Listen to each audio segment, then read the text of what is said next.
Hey everyone, welcome back to our channel Econ Enlight. Econ Enlight में आप सबका स्वागत है। तो आई एम एज्यूमिंग आपकी प्रिपरेशन बहुत अच्छे से हो रही होगी एंड ये लास्ट के 2 दिन बचे हैं, आज का है एंड कल का। तो आज के दिन में इनमें से हम क्या है, इकोनोमेट्रिक्स का जो भी बचा हुआ रेस्ट ऑफ द पार्ट था उसका रिवीजन आज कर लेंगे, ठीक है।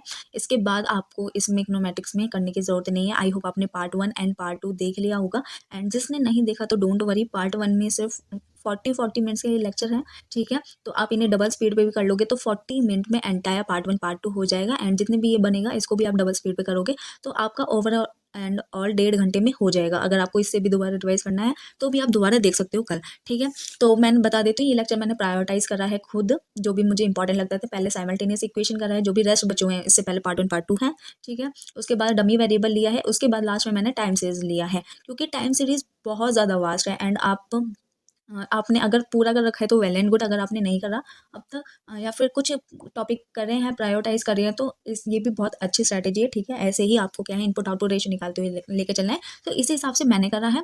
तो पहले साइमल्टेनियस इक्वेशन मॉडल करेंगे, साइमल्टेनियस इक्वेशन मॉडल के बाद हम डमी वेरिएबल वाला कर लेंगे एंड उसके बाद टाइम सीरीज पे जाएंगे, ठीक है। टाइम सीरीज में भी मैंने पूरे एंटायर चैप्टर में से कुछ ही सिलेक्टेड चीज़ें ली हैं जो कि आपको, अगर आप एट द मोमेंट कर रहे हो तो आपको इतना आना चाहिए। तो साइमल्टेनियस मॉडल से स्टार्ट करते हैं। साइमल्टेनियस मॉडल कब हम यूज़ करते हैं, where we have more than one equation. आपने सिंपल इक्वेशन पढ़े हैं, सिंपल इक्वेशन में वन वेरिएबल भी पढ़ा है एंड मल्टीपल वेरिएबल भी पढ़ लिया, ठीक है। तो ये दोनों हमारे कंप्लीट हो गया। अब सिंपल के बाद क्या आता है, मोर देन इक्वेशन। जब हमारी मोर देन इक्वेशन आ जाते हैं तो उसे हम साइमल्टेनियस मॉडल बोलते हैं एंड इसमें हमारा क्या होता है, म्यूचुअली डिपेंडेंट वेरिएबल्स होते हैं। म्यूचुअली डिपेंडेंट कैसे होते हैं, अगर आपके मॉडल में 2 डिपेंडेंट वेरिएबल हैं जैसे कि y1 एंड y2, तो ये आपस में क्या है, डिपेंडेंट होंगे। y1 y2 को इफेक्ट कर रहा होगा एंड वहीं पे y2 आपका y1 को भी अफेक्ट कर रहा होगा। इसका मतलब इसमें क्या है, टू वे कॉजेशन है। टू वे कॉजेशन का मतलब मैंने बता दिया, y1 किसका कॉज हो रहा है, y2 की वजह से y1 पे कुछ ना कुछ असर पड़ा है एंड y2 क्या है, किसका कॉज है यहाँ पे, y1 का। सो इनको हम single equation, simple single equation की तरह से ट्रीट नहीं कर सकते, ठीक है। एग्जाम्पल देख लेते हैं। अगर आपके पास इस तरह का कोई एग्जाम्पल आए तो आप वहीं पे समझ जाना, ये साइमल्टेनियस इक्वेशन मॉडल है।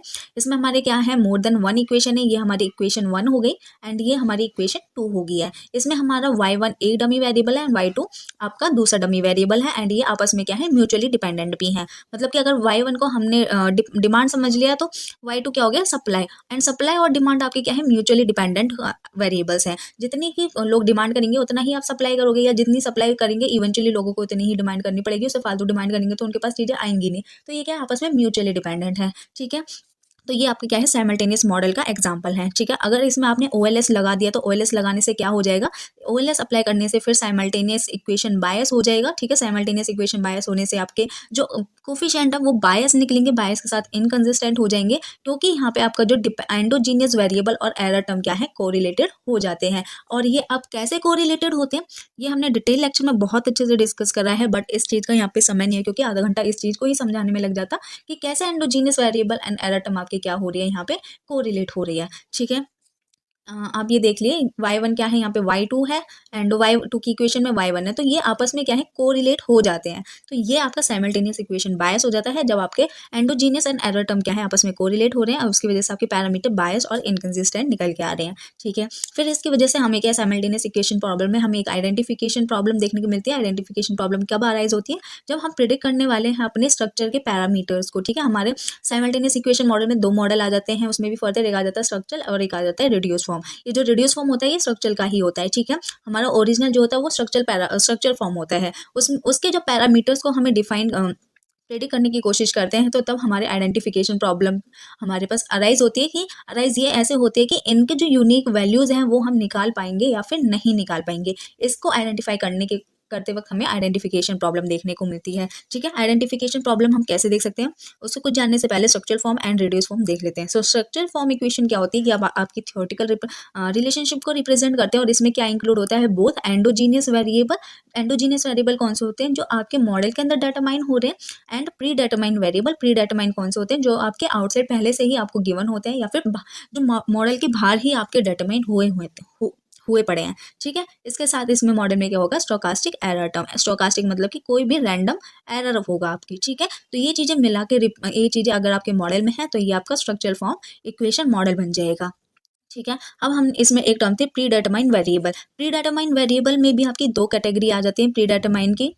एक तो होती है आपकी एक्सोजीनियस प्रीडेटरमाइन और एक आपका होता है एंडोजीनियस प्रीडेटरमाइन। अब एक्सोजीनियस में कौन कौन से प्रीडेटरमाइन होते हैं? एक तो एक्सोजीनियस जो आपके करंट लेवल पे है, मतलब कि एक्स टी, अगर एक्स की वैल्यू हम 1 रख दे तो एक्स जो कि आपका प्रेजेंट टाइम है, और एक उनका लेग, मतलब कि अगर एक्स की वैल्यू यहाँ पे 1 है, टी की वैल्यू, तो ये आपका 1 - 1 0 हो जाएगा, मतलब कि ये प्रेजेंट हो गया एंड ये लेग वेरिएबल हो गया। तो एक्सोजीनियस आपका present as well as lag दोनों ही आपका प्रीडेटरमाइन वेरिएबल में आ रहा है, एंड एंडोजीनियस आपका सिर्फ लेग वेरिएबल आएगा, मतलब कि आपका प्रीवियस वाला, ठीक है, एंडोजीनियस प्रीवियस वाला आएगा सिर्फ प्रीडेटरमाइन में। तो एग्जाम्पल से देख लेते हैं कि प्रीडेटरमाइन एंड एंडोजीनियस वेरिएबल कैसे होंगे। ये आपकी 3 इक्वेशन है, इक्वेशन 1, इक्वेशन 2, इक्वेशन 3, ठीक है। इसमें आपका क्या है, ये आपका कंजम्पशन की इक्वेशन है, ये आपके इन्वेस्टमेंट की इक्वेशन है, एंड ये आपकी इनकम की इक्वेशन है, ठीक है। कंजम्पशन एट टी टाइम, मतलब प्रेजेंट टाइम पे हम यहाँ पे मेजर कर रहे हैं, ये इन सेम ये सारे जितने फीचर्स हैं, ये आपके जो प्रेजेंट टाइम पे हैं, जितने भी वेरिएबल जो हमें मॉडल के विद इन डिटरमाइन करने हैं, ये आपके सारे क्या हो जाएंगे, एंडोजीनियस वेरिएबल हो जाएंगे। एंड यहाँ पे एंडोजीनियस हमारे क्या है, स्टोकास्टिक नेचर के, मतलब कि रैंडम नेचर के हैं। एंड ये आपके जो भी मॉडल आपका ये G T and G T -1, मतलब कि आपका यहाँ पे देखिए, ये आपका प्रेजेंट वाला हो गया एंडोजीनियस, मतलब कि ये आपका नहीं आए प्रीडेटरमाइन में, ठीक है। अगेन ये आपका प्रेजेंट हो गया है एंडोजीनियस, ये भी आपका प्रेजेंट है, ये भी प्रेजेंट है, तो ये जो है ये सारे आपके प्रीडेटरमाइन से हट गए हैं, ठीक है, क्योंकि ये तो हमारे एंडोजीनियस में आ गया। तो इस इक्वेशन में और कुछ बचा नहीं है, इसमें क्या है, वाई टी -1, यस, वाई क्या है हमारा एंडोजीनियस, एंड टी -1 क्या हो गया, हमारा प्रीवियस हो गया, तो ये आपका क्या हो गया, प्रीडेटरमाइन हो गया, ठीक है। इसमें से वाई टी -1 एंड इसमें आपका जी टी बचा। जी टी क्या है, आपका exogenous variable of current time का है, ठीक है, इसलिए ये दोनों आपके क्या हो गए, प्री डिटरमाइन हो गए।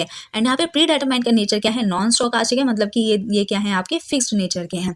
तो ये आपका स्ट्रक्चर आपका हो गया है कंप्लीट। स्ट्रक्चर फॉर्म कैसे होता है, उसमें कौन कौन से वेरिएबल एक्सोजीनियस है और कौन से प्री डिटरमाइन होते हैं। उसके बाद देखते हैं रिड्यूस फॉर्म इक्वेशन कौन सी होती है, जब आपका endogenous variable of current time क्या होता है, फंक्शन होता है सिर्फ solely in term of pre determine variable, ठीक है, सिर्फ और सिर्फ प्री डिटरमाइन वेरिएबल का फंक्शन बनेगा और स्टोकास्टिक का बनेगा, तो ये आप रिड्यूस फॉर्म का इक्वेशन होता है। इसको निकालने का पूरा प्रोसीजर होता है, इसलिए इसमें क्या है, इक्वेशन अगर मैं लिख भी देती तो आपको समझ नहीं आती और ना ही आपके लिए वो यूजफुल होती। सिर्फ आपको ये देखना है कि एंडोजीनियस वेरिएबल फंक्शन है pre determine variable and stochastic error term का, ठीक है। अब साइमल्टेनियस इक्वेशन मॉडल में हम आइडेंटिफिकेशन करते वक्त हमारी क्या प्रॉब्लम होते वक्त किस टाइप का हमारा आइडेंटिफिकेशन हो जाता है, ठीक है। आइडेंटिफिकेशन के भी यहाँ पे 3 टाइप है, एंड ऑर्डर कंडीशन की अलग है, एंड उसके बाद हमारी क्या है, रैंक कंडीशन की आ जाती है। तो यहाँ से आपको क्लैरिफाई करना है, बिकॉज आपके ये दोनों के दोनों प्रैक्टिकल पॉइंट ऑफ व्यू से क्वेश्चन पूछे गए हैं प्रीवियस ईयर में, एंड आपको यहाँ पे पता होना चाहिए। ये जो फर्स्ट इक्वेशन है, मैं पहले क्लैरिफाई कर दूँ, ये जो फर्स्ट इक्वेशन है, मतलब कि हर इसमें ये क्या है, बुकिश है, ठीक है। अगर आपको प्रैक्टिकल निकालना है ना, प्रैक्टिकली आपको निकालने को मिले कि अंडर आइडेंटिफिकेशन है, ओवर आइडेंटिफिकेशन या जस्ट, तो आप ये सेकंड वाली यूज करना, बिकॉज ये इजी है, एंड ऊपर वाली थोड़ी सी कॉम्प्लिकेटेड है, बट मुझे यहाँ पे लिखनी पड़ी क्योंकि जो आपका एग्जाम आ रहा है वो दामोदर एंड गुजराती में से आ रहा है, एंड दामोदर एंड गुजराती में आपकी यही इक्वेशन दे रखे हैं, इसलिए मुझे यहाँ पे लिखना पड़ा। तो यहाँ पे 3 टाइप की होती है आइडेंटिफिकेशन प्रॉब्लम, एक होती है अंडर, एक होती है ओवर आइडेंटिफिकेशन, एक होती है जस्ट आइडेंटिफिकेशन। आइडेंटिफिकेशन में हम क्या आइडेंटिफाई करते हैं कि जो हमारे पैरामीटर्स हैं, कोफिशिएंट है, उनकी हम यूनिक वैल्यू निकाल सकते हैं या फिर नहीं, ठीक है। एंड जस्ट में क्या हो गया कि जितने भी आपके पैरामीटर्स हैं उतनी ही वैल्यू है, ओवर में मतलब कि एक्स्ट्रा इन्फॉर्मेशन आपके पास, अंडर में आपके पास जितने पैरामीटर्स निकालने हैं उससे भी कम इन्फॉर्मेशन अवेलेबल है। तो ये आपका क्या है, के बिग के माइनस स्मॉल के, यहाँ पे आपका लेस देन हो जाएगा स्मॉल m -1। अभी ये क्या क्या टर्म कहलाते हैं ये मैं अभी आपको बता दूंगी, ठीक है। एंड ये आपका हो जाएगा k -m is less than g -1। Over में क्या हो जाएगा, ये ग्रेटर हो जाएगा, ठीक है, एंड इक्वल टू में क्या हो जाएगा, ये सब इक्वल हो जाएंगे, ठीक है। अब ये देख लेते हैं m की यहाँ पे क्या थी, जो आपका फर्स्ट रूल मैंने बताया उसमें आपकी ये नोटेशन है, इनका क्या मतलब है, m है आपके यहाँ पे number of endogenous variable, model में जितने भी एंडोजीनियस वेरिएबल हैं, एंड स्मॉल m का मतलब कि जो आपको पर्टिकुलर इक्वेशन आपको फाइंड करनी है, आइडेंटिफाई करनी है, उसमें कितने एंडोजीनियस वेरिएबल, जैसे मैंने साइमल्टेनियस में 2-3 इक्वेशन बताई ना, इनमें से हमें क्या एक एक आइडेंटिफाई करनी होती है, तो इसमें से आपकी कौन सी आइडेंटिफाई करनी है, उसमें कितने एंडोजीनियस वेरिएबल है उसको m से डिनोट करेंगे, एंड इन तीनों में आपके कितने एंडोजीनियस वेरिएबल उसको हम बिग m से डिनोट कर रहे हैं। ऐसे ही बिग के क्या हो गया, number of pre determined variable, जितने भी प्री डिटरमाइंड वेरिएबल मॉडल में, एंड स्मॉल के क्या है, जो आपके गिवन इक्वेशन में प्री डिटरमाइंड वेरिएबल है, ठीक है। ये थोड़ा-सा कन्फ्यूज़िंग हो जाता है, तो मैं बता दूँ आपको ये वाला फ़ॉर्मूला ही याद रखना है जो कि ये वाला है, that is k minus m। k क्या है यहाँ पे? नंबर ऑफ वेरिएबल, कि कितने वेरिएबल हैं। सिंपल आपको ये नहीं देखना कितने एक्सोजीनियस है, कितने इंडोजीनियस है, आपको नहीं देखना। आपको बस ये देखना कि वेरिएबल कितने हैं, एंड m में आपको ये देखना है कि उस पर्टिकुलर इक्वेशन में कितने आपके वेरिएबल हैं, ठीक है।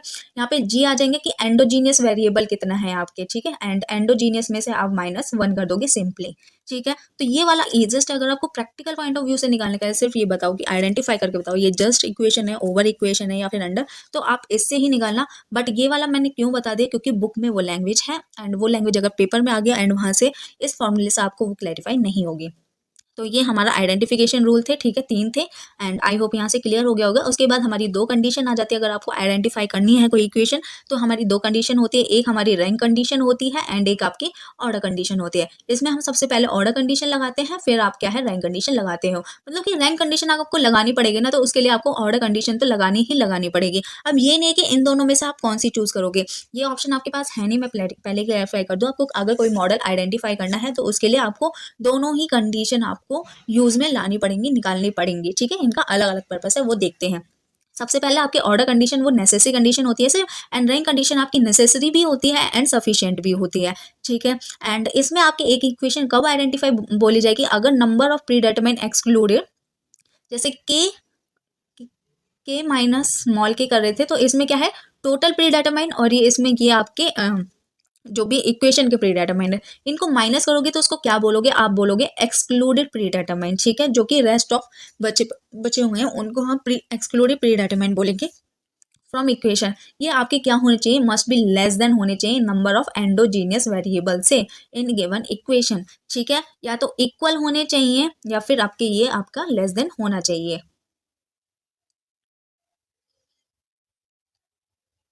फिर आ जाते हैं एक दूसरी भी आपकी कंडीशन है यहाँ पे, it must be exclude at least, या फिर आपका ये क्या है बुकिश लैंग्वेज है, आपको ये क्या करे। अब एंटी इस टाइप के क्वेश्चन पूछा है कि आपको बुकिश लैंग्वेज भी आनी चाहिए, वरना क्योंकि क्वेश्चन घूम जाता है। मुझे बताइए थोड़ा सा आपके लिए डिफिकल्ट होगा अलग अलग तरीके से, बट मैं एट द एंड आपको प्रैक्टिकल अगर आए तो इसी से ही सॉल्व करना है, ठीक है। एंड इसमें बोल रहे हैं it must exclude at m-1, that is m क्या है आपके एंडोजीनियस वेरिएबल है, एज वेल एज इसमें आपको प्री डेटरमाइन भी हो रहा है। ये दो तरीके से आप क्या है अपनी ऑर्डर कंडीशन निकाल सकते हो। रैंक कंडीशन का क्या है, आप इसको क्या है ज़्यादा वो मत बनाइए, इसमें order condition necessary and sufficient है, ठीक है। एंड इसमें आपको क्या आइडेंटिफाई करना पड़ता है, तो उसके लिए क्या बनाना पड़ता है, एक आपको एक मैट्रिक्स बनाना पड़ता है जिसका ऑर्डर m-1 होगा, एंड ए मैट्रिक्स किससे बनेगा, using coefficient of variable. Practically बताऊंगी तो आपको समझ आ जाएगा अच्छे से। इसका प्रैक्टिकल भी मैं लेके आई हूँ, ठीक है, जिससे दोनों चीज़ें आपकी क्लैरिफाई हो जाए आपको कैसे करना है, ठीक है। थ्योरी भी हो जाएगी एंड आपका प्रैक्टिकल पॉइंट ऑफ व्यू भी हो जाएगा, ठीक है। तो ये आपके क्या है excluded from particular equation but in some, ये कौन सी कोफिशिएंट है जो कि आपके एक्सक्लूड होंगे वो पर्टिकुलर इक्वेशन में, बट यहाँ पे इंक्लूड होंगे सम अदर इक्वेशन में। एंड मैट्रिक्स का एटलीस्ट एक आपका डेटर्मिनेंट आपका नॉन जीरो आना चाहिए। जैसे आपके Q D and Q S है, ये आपकी दो इक्वेशन दे रखी है, इसमें आपको अगर आइडेंटिफाई करना है डिमांड इक्वेशन, ठीक है, उसमें आपको मैट्रिक्स बनानी पड़ेगी जो कि कोफिशिएंट आपके सप्लाई में तो है, सप्लाई इक्वेशन में है बट डिमांड में नहीं है, उनके आपको कोफिशिएंट वेरिएबल के कोफिशिएंट लेने हैं, उनकी मदद से आपको यहाँ पे मैट्रिक्स बनानी है, ठीक है। एंड यहाँ पे सफिशिएंसी का मतलब क्या है, सफिशिएंसी मतलब मैंने बताया था ऊपर कि ये एक तो आपकी नेसेसरी है एंड ये सफिशिएंट है। नेसेसरी मतलब ज़रूरी है, बट यहाँ पे सफिशिएंसी का मतलब है कि एडिक्वेट होनी चाहिए नंबर में, इनफ इन्फॉर्मेशन आपके पास होनी चाहिए, दूसरी रेलिवेंट रिलेशनशिप बनाना चाहिए कुछ ना कुछ। एंड ऑर्डर कंडीशन आपकी इंश्योर करती है सिर्फ और सिर्फ कि इनफ इन्फॉर्मेशन आपके हैं जिससे कि आप अपने पैरामीटर्स को एस्टिमेट कर सके। बट आपका जो रैंक कंडीशन हो वो आपकी रिलेशनशिप को भी बताते हैं उसके साथ साथ, ठीक है। और आपको अगर ओएलएस अप्लाई करना है डायरेक्टली अपने मॉडल में, तो उसके लिए आपके पास दोनों सेटिस्फाई होना चाहिए, रैंक एंड ऑर्डर कंडीशन दोनों होने चाहिए। तो ये आपका एग्जांपल आ जाता है जिसमें आपकी ये क्या है, ये आपका सीधा सीधा ये वही वाला एग्जांपल है जो कि आपका जून 2024 में आया था, ठीक है, 2024 में आया था। एंड इसमें आपको रैंक कंडीशन लगा के आपको बताना था कि इक्वेशन आइडेंटिफाई है, ओवर आइडेंटिफाई है, फिर जस्ट आइडेंटिफाई। एंड इसी की मदद से मैं क्या है दोनों चीज़ें बता दूंगी, रैंक भी एंड ऑर्डर भी। तो आपको ये चीज़ बहुत अच्छे से देख लेनी है क्योंकि क्वेश्चन रिपीट होते हैं इससे, ठीक है। तो इसमें क्या है हमारे कि टोटल नंबर ऑफ वेरिएबल्स आपके जिनको हम के से डिनोट कर रहे थे, सेकंड वाली इक्वेशन जो मैंने बताया था प्रैक्टिकली आपको यूज़ करनी है, उसमें आपके यहाँ पे टोटल बने हैं 7 एंड ये सब हैं जैसे y1t, ये इसमें सब इंक्लूड हैं आपके एक्सोजीनियस वेरिएबल, एंडोजीनियस वेरिएबल, ठीक है। इसमें बस एरर टर्म आपके इंक्लूड नहीं है, आपके जो वेरिएबल्स आपको फाइंड करने हैं उन वो वेरिएबल्स आपके इंक्लूड है। एंड दूसरा जो है आपके एंडोजीनियस लिए हैं, एंडोजीनियस जिसको हमने जी से डिनोट करा है, ठीक है। एंड उसमें हमारे क्या है 4 निकल के हैं, y1, ये भी आपके जितने भी endogenous with in the model आपको डिटरमाइन करना था, ठीक है। तो आपके ऑर्डर कंडीशन लगानी है आपको इक्वेशन 1 पे, सिर्फ एक एक इक्वेशन बताइए। अगर आपको ऑर्डर कंडीशन फाइंड करनी है इक्वेशन 1 की तो आप कैसे लगाओगे। यहाँ पे आपके क्या है M total variable in equation, first equation में आपके कितने वेरिएबल हैं, क्योंकि फॉर्मूला क्या था, total variable in model minus variable in equation and endogenous -1, ठीक है, ये फॉर्मूला था आपका। तो इसमें आपको देखिए के हमने निकाल लिया था वो 7 थे एंड पर्टिकुलर इक्वेशन में कितने आपके वेरिएबल हैं, ये देखिए y1 एंड ये y2 आ गया, y3 आ गया एंड x1 आ गया, ठीक है। तो ये आपके चार यहाँ पे वेरिएबल्स निकल के आए हैं। तो यहाँ पे आपका जो इनका माइनस कर रहा है एक्सक्लूडिव वेरिएबल हो गए, वो हो गए 3 एंड आपके पास इंफॉर्मेशन कितनी है, आपके पास टोटल एक्सोजीनियस वेरिएबल है 4, 4 - 1 आपके पास 3 है, मतलब कि आपको 3 ही पैरामीटर आपको निकालने हैं एंड आपके पास इंफॉर्मेशन भी इतनी है। तो ये आपकी क्या हो गई, ये आपकी हो गई जस्ट आइडेंटिफाई इक्वेशन, ठीक है। रैंक कंडीशन फॉर, अब ये सिर्फ आपका ऑर्डर कंडीशन था, यहाँ तक आप ऑर्डर कंडीशन लगाओगे आपका आंसर निकल जाएगा। But rank condition for equation 1 लगानी है तो उसके लिए आपको फर्स्ट क्या फाइंड करना पड़ेगा, अगेन एक्सक्लूडेड वेरिएबल जो कि k - m था एंड वो हमारे क्या है 3 निकल के आए थे, ठीक है। एंड उसके बाद आपको सेकंड कंडीशन लगानी है, आपको वो पहले तो मैट्रिक्स का ऑर्डर निकालना है। मैट्रिक्स का ऑर्डर कैसे निकालोगे, जितने भी आपके एंडोजीनियस वेरिएबल हैं उनमें से -1 कर दोगे, ये आपका 3 आ गया। तो 3 × 3 ऑर्डर की आपकी मैट्रिक्स बनानी है, ठीक है। फिर आपको क्या फॉर्म करनी है, matrix of excluded variable, how to form mat, और आपका क्वेश्चन होना चाहिए कि आप यहाँ पे मैट्रिक्स कैसे बनाओगे, आपके पास कुछ है ही नहीं, ठीक है। तो आपको फाइंड करना है coefficient of excluded variable. Excluded variable कौन से, जो कि हमने ये निकाले हैं y4t, x2t एंड x3t, ठीक है। इनके आपको कोफिशिएंट फाइंड करने हैं एंड जो कि आपकी अदर इक्वेशन है, मतलब कि आपको इक्वेशन 1 फाइंड करनी है, वो आइडेंटिफाई है या नहीं है। तो इसके बाद जो रेस्ट इक्वेशन है इनमें आप इनके वेरिएबल के कोफिशिएंट देखोगे। इक्वेशन 2 में y4t की क्या कोफिशिएंट है वो लिखना है, फिर इक्वेशन 3 में क्या कोफिशिएंट है, इक्वेशन 4 में क्या कोफिशिएंट है, ऐसे ही मैंने आपके लिए मैट्रिक्स बना के रखी है। देखिए y4 हमारा एक एक्सक्लूडेड वेरिएबल था, ये 4 है, ठीक है। इसमें इक्वेशन 2 में इसका कोफिशिएंट 0 था, मतलब कि ये प्रेजेंट ही नहीं है इक्वेशन 2 में। एंड इसके बाद इक्वेशन 3 में अगेन, बट इक्वेशन 4 में ये इसका जो कोफिशिएंट है वो 1 है, ठीक है। मैं एक बार दिखा देती हूँ जिससे इजी पड़ जाए। इक्वेशन 4 में y4 के t के साथ आपका क्या है, यहाँ पे कोफिशिएंट कुछ नहीं है, मतलब कि 1 है। एंड 2 एंड 3 में आपका y4 इक्वेशन है ही नहीं, इसलिए इसका क्या कोफिशिएंट लिख दिया हमने, 0 लिख दिया। तो आपको ऐसे आइडेंटिफाई करने हैं, ठीक है। आई होप आपको मैट्रिक्स बनानी आगे होगी। अगेन यहाँ पे x2 के निकालनी है तीनों एंड x3 के तीनों निकालनी है, ठीक है। फिर इन तीनों को मैट्रिक्स बनाने के बाद आपको यहाँ पे क्या है डेटर्मिनेंट फाइंड करना है। आई होप आपको डेटर्मिनेंट फाइंड करना आता होगा, क्योंकि आपका ये सिलेबस में इटसेल्फ है एंड ये पूरा प्रोसीजर करने के बाद आपका डेटर्मिनेंट क्या आ गया, यहाँ पे 0 आ गया। एंड 0 आ गया है, इसका मतलब हमारी जो सेकंड कंडीशन थी वो आपका डेटर्मिनेंट नॉन जीरो होना था, एटलीस्ट 1।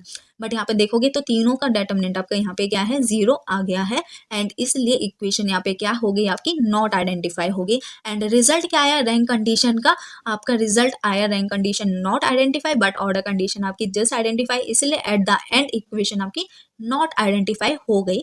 एंड ये रैंक कंडीशन की है, ठीक है। रैंक कंडीशन में आप कैसे रिजल्ट निकालोगे ये चीज़ आप एक बार देख लेते हैं। अगर आपकी कोई इक्वेशन है, ठीक है, जैसे ऑर्डर कंडीशन आपकी है, ऑर्डर कंडीशन आपकी just identify, over identify, under identify, ठीक है। एंड रैंक कंडीशन आपकी आइडेंटिफाई है इसके साथ, तो रिजल्ट क्या आएगा, जो आपकी ऑर्डर कंडीशन है वो ही रिजल्ट होगा इटसेल्फ, ठीक है। अगर ऑर्डर कंडीशन आपकी जस्ट आइडेंटिफाई है तो आपका रैंक कंडीशन भी जस्ट होगा, ऑर्डर कंडीशन ओवर है तो रैंक भी ओवर होगा, एंड ऑर्डर कंडीशन अंडर है तो रैंक भी आपका अंडर होगा। बट आपकी रैंक कंडीशन आइडेंटिफाई ही नहीं हुई तो ऑर्डर कंडीशन आपकी कुछ भी हो, जस्ट हो, ओवर हो, अंडर हो, बट रिजल्ट क्या आएगा आपका सेम आएगा, नॉट आइडेंटिफाई, ठीक है। आई होप आपको rank condition and order condition में रिजल्ट निकालने का फर्क दिखा होगा कि ये कैसे निकलता है, ठीक है। इसके बाद हम क्या है साइमल्टेनियस इक्वेशन मेथड देखेंगे कि किस किस मेथड से हम क्या है ये प्रॉब्लम को सॉल्व कर सकते हैं। फर्स्ट आ जाता है इसमें OLS मेथड, ठीक है। OLS मेथड आपका कौन सा होता है, रिकर्सिव मेथड होता है। एंड इसमें क्या रिकर्सिव मेथड में आप क्या है सीधा सीधा ओएलएस मेथड लगा सकते हो। एंड रिकर्सिव मेथड आपका one of the main type है साइमल्टेनियस इक्वेशन मॉडल का, ठीक है। इसे हम क्या है ट्राइंगुलर और कैजुअल मेथड भी बोल सकते हैं, और ये एक टाइप है, मैंने बता दिया साइमल्टेनियस इक्वेशन मॉडल का। इसमें एक चेन लाइक सीक्वेंस होता है, ठीक है, इसलिए इसको क्या है हमने यहाँ पे ट्राइंगुलर मेथड बोल दिया है, ठीक है। इसमें जो आपका फर्स्ट इक्वेशन का एंडो होगा ना, दैट इज y1t, ये आपका एक्सोजीनियस बन जाएगा सेकंड और थर्ड इक्वेशन में। देखिए y1 यहाँ पे y1t, ठीक है, इसमें सेकंड का एक्सो बन गया, अगेन इसमें भी आपका ये क्या हो गया, एक्सो बन गया है। ऐसे ऐसे y2 इसमें आपका नेक्स्ट इक्वेशन में बन जाएगा, ठीक है। उसके नेक्स्ट में y3 आपका जो थर्ड एंडोजीनियस वेरिएबल होगा वो थर्ड इक्वेशन, उसके बाद के थर्ड इक्वेशन के बाद के जितने भी इक्वेशन आएंगे उसमें बनता जाएगा। तो इसकी वजह से क्या फॉर्म हो जाता है, एक ट्राइंगुलर फॉर्म हो जाता है, इसलिए क्या है आपको साइमल्टेनियस इक्वेशन मॉडल में इसे हम रिकर्सिव मॉडल या फिर ट्राइंगुलर मॉडल भी बोल देते हैं, ठीक है। इसकी प्रॉपर्टीज क्या है, प्रॉपर्टीज अच्छे से देख लेना क्योंकि क्वेश्चन आया हुआ है, ठीक है। जहाँ जहाँ से क्वेश्चन आया है वो मैं ट्राई मार्क करती जा रही हूँ। इसमें प्रॉपर्टीज है कि ओएलएस आप अप्लाई कर सकते हो डायरेक्टली ऑन ईच इक्वेशन पे, अलग अलग इक्वेशन पे आप ओएलएस लगा सकते हो। एंड इंडिपेंडेंट वेरिएबल आपके अनकोरिलेटेड होंगे error term in an equation, एक इक्वेशन में आपका इंडिपेंडेंट वेरिएबल आपका क्या है अनकोरिलेटेड होगा एरर टर्म से, मतलब जो कोवेरियंस होगा, जो कि हमारी असम्पशन थी वो यहाँ पे फुलफिल हो रही है। बट जो कि आपका इंडिपेंडेंट वेरिएबल है आपकी इन आ इक्वेशन, तो वो अनकोरिलेटेड है, but at the same time किसी और इक्वेशन के एरर टर्म से वो कोरिलेटेड हो सकता है, ठीक है। That is covariance between x1 and u2, मतलब कि u2 क्या हो गया आपका दूसरी इक्वेशन का है, एंड ये आपका वेरिएबल इंडिपेंडेंट वेरिएबल किसी और इक्वेशन का है। तो ये दो अलग अलग इक्वेशन के independent variable and error term आपस में कोरिलेटेड हो सकते हैं आपके रिकर्सिव मॉडल में, ठीक है। एंड एज्यूम करा जाता है कि एरर टर्म क्या होने चाहिए, आपस में अनकोरिलेटेड होने चाहिए सारे के सारे। That is covariance between u1 u2 आपका क्या होना चाहिए, जीरो होना चाहिए। वैसे ही u1 एंड u3 आपका जीरो होना चाहिए, u2 और u3 भी जीरो होना चाहिए, मतलब कि किसी भी एरर टर्म के बीच में कोई भी कोरिलेशन नहीं पाना चाहिए। सेकंड मेथड आ जाता है आईएलएस मेथड, जिसे हम इंडायरेक्ट लीस्ट स्क्वायर मेथड भी बोल देते हैं। एंड ये कौन सी इक्वेशन के लिए अप्रोप्रिएट होता है, एग्जैक्ट आइडेंटिफिकेशन इक्वेशन के लिए ज़्यादा अप्रोप्रिएट होता है। इसमें क्या होता है, मेथड हम ऑब्टेन करते हैं, it is a method of obtaining structural coefficient from OLS estimate of reduced form coefficient, मतलब कि जो reduced form coefficient हम निकालते हैं स्ट्रक्चर से, जो मैंने बताया था कि स्ट्रक्चरल से हम reduced form निकालते हैं, उसको मेथड कौन सा होता है, ILS मेथड के थ्रू हम ये वर्क करते हैं, ठीक है। इसमें क्या स्टेप्स इन्वॉल्व होते हैं, स्टेप्स आए हुए हैं ILS के, अगेन आपके लिए इंपॉर्टेंट हो जाता है। पहले तो हम रिड्यूस फॉर्म मॉडल ऑब्टेन करते हैं किससे, स्ट्रक्चरल से। फिर ठीक है, जो भी आपने रिड्यूस फॉर्म निकाली उसमें आप OLS लगाते हो, OLS निकालने के बाद आप क्या है रिड्यूस फॉर्म के कोफिशिएंट को फाइंड करते हैं, इनको आप क्या है अपने रिड्यूस फॉर्म कोफिशिएंट को पुट कर देते हो अपने मॉडल में, ठीक है। एंड उसके बाद आप क्या है यहाँ पे उसके जो आपके मेन पैरामीटर कोफिशिएंट है, दैट इज साइमल्टेनियस मॉडल के जो कोफिशिएंट हैं, स्ट्रक्चरल मॉडल के जो कोफिशिएंट हैं उन्हें निकालते हैं। तो ये पूरा आपका स्टेप है एंड ये आपको याद होना चाहिए। पहले आप रेडियस फॉर्म निकाल रहे हो, रेडियस फॉर्म के बाद आप ओएलएस लगा रहे हो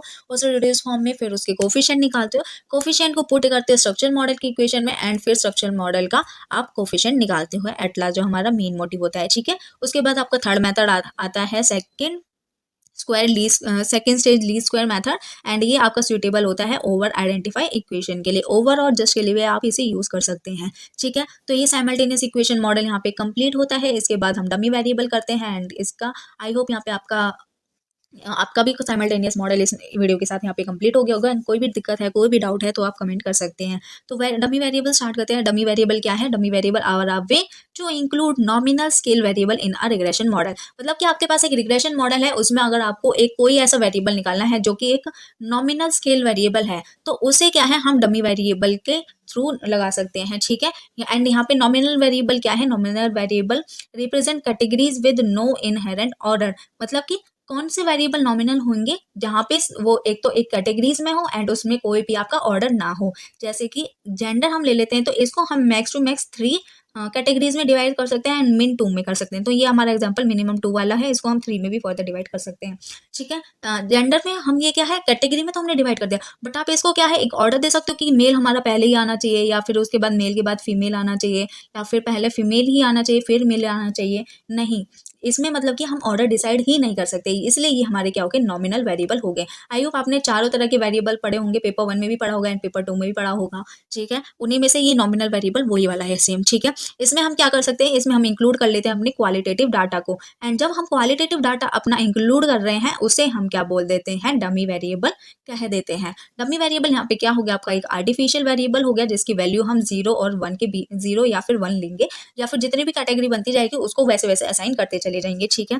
एंड एग्जाम्पल देखते हैं, सपोज आपको क्या है इंक्लूड करना है अपने मॉडल में जेंडर, तो उसके पास आपकी कैटेगरी आ गई मेल फीमेल, तो उसके लिए आप असाइन कर दोगे 1 for female and 0 for male. ये ऑर्डर नहीं है, ये सिर्फ हमने एक वैल्यू इन्हें कैटेगराइज कर दी, ये कोई भी ऑर्डर नहीं दिख रहा, ठीक है। जहाँ पे भी आपको मेल का देख निकालना होगा तो उसके लिए आप वहाँ पे 1 कर दोगे, जहाँ पे भी सॉरी फीमेल का इंटरेक्शन निकालना होगा तो वहाँ पे आप 1 डाल दोगे, वहाँ से पता चल जाएगा ये फीमेल का निकालना है, एंड मेल का निकालना होगा तो 0 डाल देंगे। बस इसका यही पर्पस है, ठीक है, कि क्वालिटेटिव नेचर के डाटा को कोई वैल्यू दे देना, कोई एक नंबर दे देना जिससे कि हमारा मॉडल इजी हो जाए, इसलिए इसका डमी। डमी क्या होता है, एक ओरिजिनल नहीं होता, आर्टिफिशियल चीज होती है, सेम वही यहाँ पे कॉन्सेप्ट है। तो ये आपका देखिए example using dummy variable in regression. Suppose आपको क्या है एनालाइज करना है एक वेज, ठीक है, एंड आप उसमें इंक्लूड करना चाहते हो कि इफेक्ट क्या होगा अगर आपने जेंडर अपने as a endogenous sorry exogenous variable अपने मॉडल में रखा, ठीक है। अगर आपने अपने मॉडल में जेंडर रखा है तो उसका इफेक्ट क्या पड़ेगा वेजेस पे, ये आपको एज अ एनालिसिस करनी है। तो इसका भी पूरा एक एग्जांपल है, इसमें देख लेते हैं। जैसे कि आपको यहाँ पे देखिए आपको वेज फाइंड करना है किस किस के बेसिस पे, ईयर ऑफ एजुकेशन, ये हमारा क्वांटिटी नेचर का है। Year of experience again quantity nature का। एंड थर्ड आपका हो गया है जेंडर। जेंडर क्या है, क्वालिटी नेचर का। तो यहाँ पे आप जेंडर को क्या कर दोगे, डमी वेरिएबल बना दोगे, एंड यहाँ पे आप क्या है इसको असाइन कर दोगे इनकी वैल्यूज। ये ही आपका होता है डमी वेरिएबल का यूज। जब भी आपको क्या है यहाँ पे अपना अपने मॉडल में एनालाइज करना होता है जिसमें आपकी कोई ऐसी वैल्यू आपकी प्रेजेंट, ऐसी चीज आपकी प्रेजेंट होती है जो कि क्वालिटी नेचर की है, क्वालिटेटिव है, क्वांटिटी नहीं है, तो वहाँ पे हम डमी वेरिएबल यूज करते हैं जिससे कि हमें इजिली पड़ जाए कि उसका इफेक्ट क्या होगा, ठीक है। एंड बीटा 3 यहाँ पे क्या इंडिकेट कर रहा है, इंडिकेट करेगा कि इफेक्ट क्या होगा अगर यहाँ पे हम फीमेल ले रहे हैं तो फीमेल का क्या इफेक्ट पड़ेगा, अगर आप फीमेल की जगह यहाँ पे आप मेल कंसिडर करोगे तो उसका क्या इफेक्ट पड़ेगा आपके वेजेस पे, ठीक है। सो आपके जो ये आपका डमी वेरिएबल होगा। एंड डमी वेरिएबल में भी जब आप अपने रिग्रेशन मॉडल में सारा का सारा एंटायरली डमी वेरिएबल ले रहे हो, मतलब कि यहाँ पे हमने 3 चीज ली थी, दो तो हमारी क्वांटिटी थी एंड एक क्वालिटी थी, बट यहाँ पे जब तीनों की तीनों ये आपकी क्वालिटेटिव हो जाएंगी, क्वालिटेटिव नेचर की हो जाएंगी, तो ये आपका कौन सा मॉडल बोला जाएगा, ये आपका मॉडल अनोवा मॉडल बोला जाएगा, ना कि रिग्रेशन मॉडल बोला जाएगा। ANOVA model, these model use to analyse differencing between group mean, मतलब कि ये जो आपके ग्रुप का मीन है, इनके इनके मीन के अंदर आपको कुछ ना कुछ डिफरेंस है या नहीं है, इसको एनालाइज करने के लिए हम अनोवा मॉडल ले रहे हैं। एंड उसके लिए भी आपका एक फॉर्मूला था जो कि एफ टेस्ट वाले में M S between and M S within वाला, ठीक है, ये फॉर्मूला बताया था, तो यहाँ पे सेम फॉर्मूला आपका यूज होगा, ठीक है। सो ये अनोवा मॉडल का एग्जांपल है, इसमें आपके क्या है देखिए, आपके 2 वेरिएबल लिए हैं एंड दोनों यहाँ पे आपका डमी वेरिएबल है, एंड 2 नहीं लिए, यहाँ पे आपका 3 3 का हमें इफेक्ट देना है, एंड उसके लिए आपके 2 डमी वेरिएबल। अब आपको ये क्वेश्चन होना चाहिए कि 3 का इफेक्ट देखना है एंड डमी वेरिएबल हमने सिर्फ 2 क्यों बनाए हैं, तो ये आपको अभी इसके बाद जो स्लाइड आएगी उसमें आपको वहाँ पे क्लैरिफाई हो जाएगा। बट आप अभी ये देख लीजिए कि अनोवा में क्या होने चाहिए, सारे के सारे dependent variable sorry dummy variable होना चाहिए, ठीक है। एंड इस मॉडल में हम क्या डिटरमाइन कर रहे हैं कि हमारी जो एवरेज सैलरी है, एवरेज एनुअल सैलरी, मतलब कि ये वाई आपका क्या शो कर रहा है, एवरेज एनुअल सैलरी शो कर रहा है किसी स्कूल का, ठीक है। एंड ये आपके डमी वेरिएबल क्या शो कर रहे हैं, ज्योग्राफिकल रीजन शो कर रहे हैं। यहाँ पे हमने नॉर्थ ईस्ट को या फिर नॉर्थ बोल सकते हैं, इसको क्या है डमी वेरिएबल 2 बोल दिया है, एंड साउथ को डमी वेरिएबल 3 दिया है, बट वेस्ट को यहाँ पे कोई भी नहीं दिया। तो यहाँ पे क्या हो जाएगा, अगर आपका क्या इफेक्ट आप देख रहे हो नॉर्थ का तो उसके लिए 1 है, बट आप नॉर्थ का नहीं देखना चाह रहे, रेस्ट बचे हुए हैं, तो उसके लिए आप 0 यूज करोगे। ऐसे ही साउथ के लिए आप 1 यूज करोगे एंड जो रेस्ट है उनके लिए आप 0 करोगे। ऐसे ही वेस्ट के लिए आप 1 यूज करोगे एंड रेस्ट का इफेक्ट देखना चाहोगे तो उसके लिए 0 यूज करोगे। बट जब आप नॉर्थ का देख रहे हो तो यहाँ पे डमी वेरिएबल आप 1 डालोगे, ठीक है, एंड यहाँ पे डमी वेरिएबल 3 में आप क्या कर दोगे, 0 इफेक्ट कर दोगे। तो इसका आंसर क्या आपका निकलेगा, जो भी बीटा 1 एंड बीटा 2 का इफेक्ट आपका ये शो करेगा कि नॉर्थ में आपके जो एवरेज मीन का जो आपका रेट निकल रहा है वो इनकी वजह से निकल रहा है, ठीक है। तो इस तरह का ये मॉडल होता है एंड इसमें ऐसे इफेक्ट होता है, इसमें आपके क्या हो गए D2 D3 आपका डमी वेरिएबल हो गया। इसके बाद एक एनकोवा मॉडल भी होता है, एनोवा मॉडल के साथ इसमें एनकोवा क्या होता है, एनालिसिस ऑफ सेकेंड।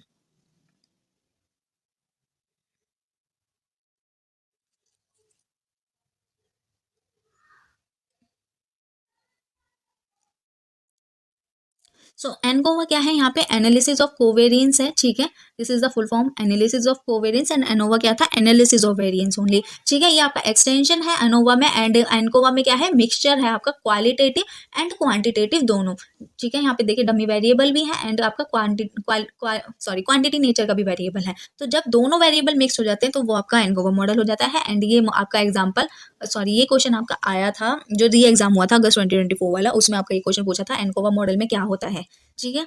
एंड आपको की पॉइंट कुछ पता होने चाहिए डमी वेरिएबल के। एक तो आपको डमी वेरिएबल ट्रैप के बारे में पता होना चाहिए जब भी आप डमी वेरिएबल यूज कर रहे हैं, क्योंकि अगर आपको नहीं पता होगा तो आप इसमें फंस जाएंगे, ठीक है। एंड ये कब अकर होता है, when dummy variable for each category, जब आप डमी वेरिएबल वैल्यू दे देते हो हर कैटेगरी को, तो इसकी वजह से हर कैटेगरी को डमी वेरिएबल देने की वजह से क्या हो जाता है, परफेक्ट एमसी हो जाती है, परफेक्ट मल्टीकोलिनिटी। एंड ये पता है आपको, ये वायलेशन हो जाता है ओएलएस का, अगर आप ओएलएस लगाओगे तो एफिशिएंट नहीं निकल जाएंगे पैरामीटर।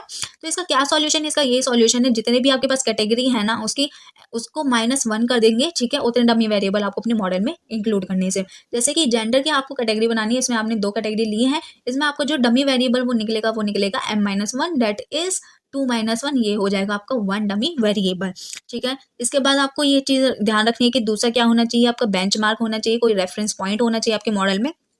जिस भी कैटेगरी को आपने डमी वेरिएबल अलॉट नहीं करा है, असाइन नहीं करा, वो आपके मॉडल में क्या हो जाएगा, बेंचमार्क हो जाएगा। जैसे कि ऊपर वाले एनोवा मॉडल में हमने एग्जांपल में समझा था, वेस्ट रीजन को हमने कोई भी डमी वेरिएबल नहीं दिया था, नॉर्थ को दिया था, साउथ को दिया था, वेस्ट को नहीं दिया था, तो यहाँ पे वेस्ट आपका क्या हो गया, बेंचमार्क हो गया, ठीक है। एंड बीटा 1 इंटरसेप्ट उस मॉडल में क्या आपका शो करेगा, आपका शो करेगा मीन वैल्यू ऑफ बेंचमार्क, मतलब कि बेंचमार्क की क्या मीन वैल्यू होने वाली है, ये हमारा बीटा 1 इंटरसेप्ट शो करेगा, ठीक है। And coefficient of dependent variable को डमी वेरिएबल में क्या बोलते हैं, इसे बोलते हैं डिफरेंसिंग इंटरसेप्ट कोफिशिएंट बोलते हैं। एंड ये शो करता है कि mean value of category with dummy variable differs from benchmark category, जो भी आपने बेंचमार्क कैटेगरी रखी है उसका मीन है, एंड दूसरी तरफ डमी वेरिएबल के मीन है। इन दोनों में कैसे कितना डिफरेंशिएट है, ये आपका क्या है, डिफरेंसिंग इंटरसेप्ट कोफिशिएंट बताएगा, जो कि हमारा normally coefficient of dummy variable होता है, ठीक है। सो ये आपका डमी वेरिएबल की कुछ आपको जो क्वेश्चन पॉइंट्स आपको याद रखने चाहिए, एंड ये आपका आपको इतना एटलीस्ट पता होना चाहिए डमी वेरिएबल के बारे में। सो डमी वेरिएबल का एक ऑल्टरनेटिव भी है जो कि चाउ टेस्ट है। चाउ टेस्ट खुद ही बहुत फेमस है, ठीक है। सो चाउ टेस्ट हम क्या है, टाइम सीरीज में यूज करते हैं, ठीक है। इसका फॉर्मूला ऑलरेडी हमने कर लिया है। एंड टाइम सीरीज में हम क्यों यूज करते हैं, टू टेस्ट स्ट्रक्चरल ब्रेक, ठीक है। एंड ये एग्जामिन करता है whether the relationship between variable changes over time, different periods और अक्रॉस डिफरेंट ग्रुप, क्या टाइम के चेंज होने से क्या रिलेशनशिप में कुछ चेंज है या फिर नहीं है, वो हम चाउ टेस्ट से यहाँ पे टेस्ट करते हैं। And not specific change due to difference and, but ये आपका क्या है, सिर्फ ये बताता है कि टाइम में आपका चेंज, टाइम के चेंज होने से रिलेशनशिप आपका चेंज होता है या फिर नहीं होता, सिर्फ ये बताता है। बट आपका ये नहीं बताता कि किस वजह से आपका चेंज हो रहा है, क्या आपका डिफरेंस इन इंटरसेप्ट की वजह से चेंज हो रहा है या फिर स्लोप के चेंज होने की वजह से चेंज आ रहा है। तो इस चीज को आइडेंटिफाई करने के लिए, आपको ये जो सोर्स है इसको आइडेंटिफाई करने के लिए हम डमी वेरिएबल यूज करते हैं, ठीक है। तो डमी वेरिएबल का मकसद ये है कि ये चेंज, ठीक है, चाउ टेस्ट में बता दे कि ये चेंज आया है रिलेशन में, बट इसका रीजन किस वजह से आया है, इसका रीजन फाइंड करने के लिए हम क्या है, डमी वेरिएबल लगाते हैं। तो ये आपका रिलेशनशिप क्या है बता रखा है, सेविंग और इनकम का, ये 2 पीरियड लिए हैं, इसको ये एक ही है, इसको सब डिवाइड कर दिया है ये, ठीक है, यहाँ पे 2। फिर इनके बीच में कोई स्ट्रक्चरल चेंज आया तो उसको नेचर को, आपको नेचर क्या है उसके चेंज का ये फाइंड करना है, तो आप क्या है, डमी वेरिएबल लगा रहे हो। And types of structural changes आपको पता होने चाहिए, क्योंकि इससे भी आपका जून में आपका क्वेश्चन आया है। तो आप देख रहे होगे ये जो कितने न्यू कॉन्सेप्ट है जिससे जून और ये अगस्त वाले में आपके क्वेश्चन आपके पूछे गए हैं, क्योंकि हर साल ऐसे ऐसे टॉपिक लेके आ रहे हैं एनटीए इकोनोमेटिक्स से जो हमने छुए भी नहीं होते। तो ये आपका एक सबसे पहले कॉन्सिडेंस रिग्रेशन, कॉन्सिडेंस आप नाम से भी पता लगा सकते थे कि ठीक है, कॉन्सिडेंस मतलब कि एक के ऊपर एक, ठीक है। इसमें ये आपके दोनों रिग्रेशन लाइन है, regression line 1 and regression line 2, ये क्या है, एक के ऊपर एक चढ़ी पड़ी है। इसमें देखिए इंटरसेप्ट भी सेम है दोनों का, ये आपका एक रिग्रेशन लाइन का आपका ये इंटरसेप्ट शो कर रहा है एंड ये आपका स्लोप शो कर रहा है अलग अलग, ठीक है। और यहाँ पे देखिए स्लोप भी आपका सेम ही आ रहा है दोनों का। जब आपका स्लोप और इंटरसेप्ट दोनों ही सेम हो दो रिग्रेशन लाइन की, तो वो आपका कॉन्सिडेंस रिग्रेशन बोला जाएगा, ठीक है। एंड सेकंड आ जाता है आपका पैरेलल रिग्रेशन। पैरेलल रिग्रेशन में आप देखिए दोनों लाइन आपस में क्या है, एक दूसरे से पैरेलल है, मतलब कि इनका स्लोप तो सेम होगा बिल्कुल, बट जो इंटरसेप्ट होगी वो आपकी यहाँ पे चेंज होगी, मतलब कि एक इंटरसेप्ट इतनी है तो एक इतनी है, तो ये पैरेलल है बट इक्वल नहीं है, तो इसलिए ये क्या हो गया, आपका पैरेलल रिग्रेशन हो गया है। ठीक है। थर्ड आपका स्ट्रक्चर चेंज है वो है आपका कंकरेंट रिग्रेशन।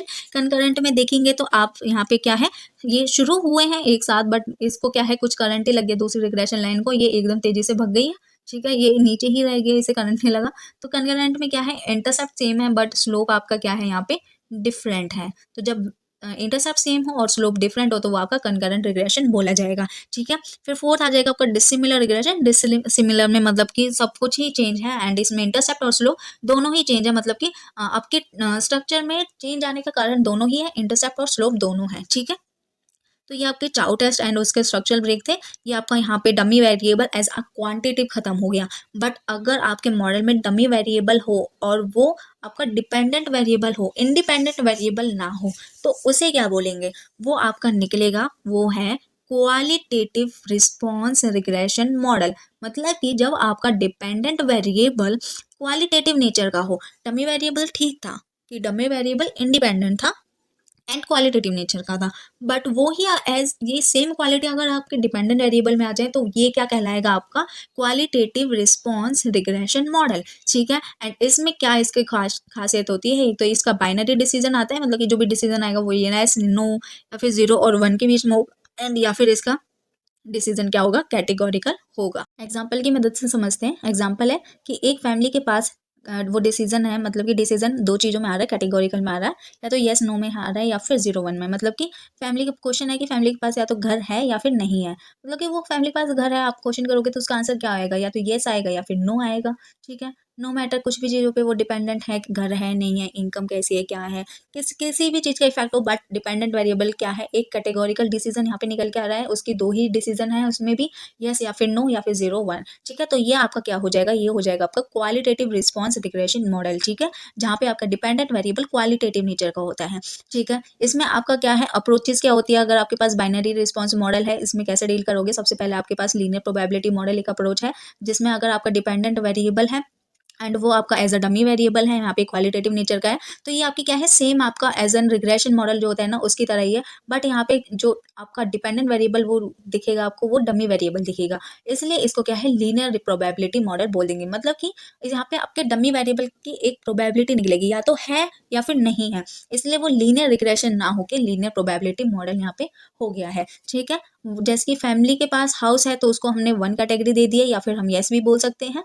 ठीक है। एंड अगर नहीं है तो उसे आपने नो बोल दिया है, एंड इसे हम क्या है, नो भी बोल सकते हैं। तो दोनों ही यहाँ पे कैटेगरी है। एंड यहाँ पे एक्स आई क्या होगी, फैमिली की इनकम की, किसके बेस पे, फैमिली की इनकम के बेस पे हम डिसाइड कर रहे हैं उनके पास घर है या फिर नहीं है। यहाँ पे डिपेंडेंट वेरिएबल वाई क्या है, बाइनरी है। बाइनरी क्योंकि यहाँ पे आपके सिर्फ कैटेगोरिकल डिसीजन ही है। ठीक है। इसलिए इसको क्या है, एलपीएम मॉडल बोला गया है। ठीक है। एंड उसके बाद एलपीएम मॉडल के लिए आपको कुछ चीजें जो समझनी पड़ेगी वो यहाँ से समझनी पड़ेगी, क्योंकि इनसे क्वेश्चन आए हुए हैं गाइस। मतलब कि एक स्टेटमेंट बेस्ड क्वेश्चन आया, अगर आपको ये चीजें नहीं बताएंगे तो आप स्टेटमेंट बेस्ड क्वेश्चन इनसे रिलेटेड नहीं सॉल्व कर पाओगे, तो उनके सॉल्व करने के लिए आपको इतनी डिटेल में चीजें पढ़नी पड़ेंगी।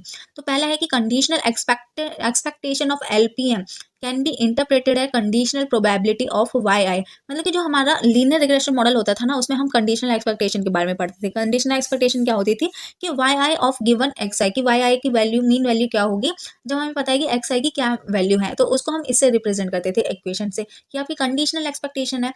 बट यहाँ पे अगर आप एलपीएम मॉडल लगा रहे हो तो वो ही कंडीशनल एक्सपेक्टेशन आपकी कैसे इंटरप्रेट होगी, आपकी कंडीशनल प्रोबेबिलिटी के रूप में इंटरप्रेट होगी। एंड वो कैसे होगी ये देखिए, अगर आपने प्रोबेबिलिटी जैसे कि वाई आई कि आपकी दो ही वैल्यू आएंगी, 0 और 1। अगर 1 वैल्यू है उसको आपने प्रोबेबिलिटी दे दी है पी आई से आप इसे डिनोट करोगे। अगर प्रोबेबिलिटी है वाई आई होने की वो 0 है तो उसको आप 1 माइनस पी आई बोलोगे। एंड इन दोनों की मदद से हमने एक मैथमेटिकल एक्सपेक्टेशन बना ली, वो है कि मीन वैल्यू ऑफ वाई आई क्या होगी, या तो नहीं होने की प्रोबेबिलिटी होगी एंड प्लस में होने की प्रोबेबिलिटी होगी। मतलब कि जितनी भी ना होने की प्रोबेबिलिटी और जितनी भी प्रोबेबिलिटी होने की होगी, इनको प्लस कर देंगे तो मीन वैल्यू ऑफ वाई आई निकलेगी। एंड वो हमारी मीन वैल्यू क्या निकल के आ रही है, दैट इज पी आई, जो कि हमने प्रोबेबिलिटी निकाली थी हैपनिंग होने की। ठीक है। तो यहाँ से हमारी दो इक्वेशन बन गई है, एंड दो इक्वेशन को अगर हम कंपेयर करें तो यहाँ पे देखिए जो कि आपकी कंडीशनल एक्सपेक्टेशन थी ना, वो आपकी कंडीशनल प्रोबेबिलिटी के इक्वल आ गई है। तो इस वजह से जो आपकी conditional expectation of LPM model है वो इंटरप्रेटेड निकल के आया है कंडीशनल प्रोबेबिलिटी ऑफ वाई के रूप में, सॉरी।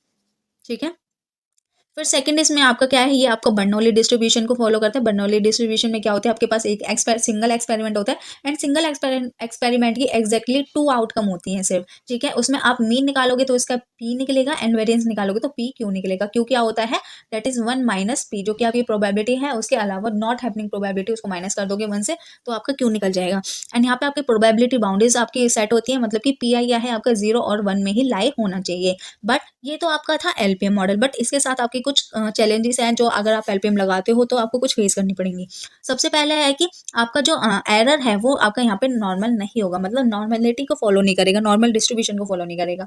हम क्या पढ़ते हैं OLS के लिए आपका क्या है, एरर टर्म क्या होनी चाहिए, नॉर्मल डिस्ट्रीब्यूशन फॉलो करनी चाहिए, मतलब कि मीन 0 होना चाहिए और वेरिएंस आपका क्या होना चाहिए, कांस्टेंट होना चाहिए। बट यहाँ पे आपका एरर टर्म ना तो मीन 0 हो गया और वेरिएंस आपका यहाँ पे कांस्टेंट नहीं होगा, बिकॉज आपकी बर्नौली डिस्ट्रीब्यूशन है, ठीक है, क्योंकि ये सिर्फ आपकी 2 ही वैल्यू ले रहा है अगर y की, तो यहाँ पे एरर टर्म भी आपकी क्या होगी, 2 ही होंगी। इस वजह से यहाँ पे चांसेस बहुत कम है कि एरर टर्म यहाँ पे नॉर्मली डिस्ट्रीब्यूट हो। सेकंड, यहाँ पे आपका जो वेरिएंस है वो हेटरोस्केडास्टिक है, हेटरोस्केडास्टिक मतलब कि वेरिएंस आपका कांस्टेंट नहीं है। एंड थर्ड है कि आपके जो बाउंड्री सेट होने, प्रोबेबिलिटी की जो बाउंड्रीज है वो 0-1 के बीच में होनी चाहिए। बट अगर आप OLS लगाते हैं तो OLS में आपने ऐसी कोई भी बाउंड्रीज नहीं पड़ी होगी एंड आपकी जो वैल्यू एस्टिमेटेड वैल्यू निकल के आएगी ना वो इनके बाहर भी आ सकती है। तो यहाँ पे जो नॉन फुलफिलमेंट हो जाएगी ये वाली कंडीशन का, estimated value of conditional probability of occurring event from OLS may not always satisfy this condition. अगर आप OLS लगा रहे हो, यहाँ पे OLS की मदद से आप निकाल रहे हो, तो ये कंडीशन ऑलवेज सेटिस्फाई हो ऐसा चांसेस नहीं है, ठीक है।